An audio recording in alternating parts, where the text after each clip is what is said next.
High, আজ যাচ্ছি একটা জায়গায় আমরা সবাই মিলে ঘুরতে।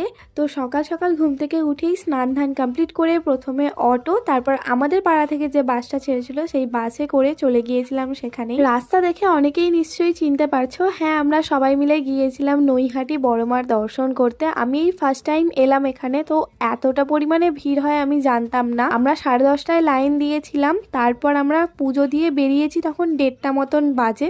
আর ওই 3 ঘন্টায় আমরা কি বা করব, তার জন্য একবার মন্দির থেকে ঘুরে চলে এসেছি আর তারপর লাইনে মায়েদের সাথে দাঁড়িয়েছিলাম। এই তো আমরা এখন মন্দিরে ঢুকেও এসেছি, মায়ের দর্শন করলাম, মন একদম শান্ত করে চলে এসেছিলাম গঙ্গার পাড়ে। আর আজকের দিনে আমি একটা লং ভিডিও বানিয়েছি, আমার নামের নিচে লিঙ্কটা দিয়ে রাখলাম, দেখে নিও। আর তারপর দুপুরে ভাত খেয়ে ঘুমোতে ঘুমোতে চলে এসেছিলাম চাকদায়, লোকনাথ বাবার জন্মস্থান। ওখানে আধা ঘন্টা থেকে পৌনে 1 ঘন্টা মতন ছিলাম, তারপর সন্ধ্যা আরতি দেখে বাসে করে ফিরলাম বাড়ি। আজকে ব্লগটা এইটুকুই, টাটা।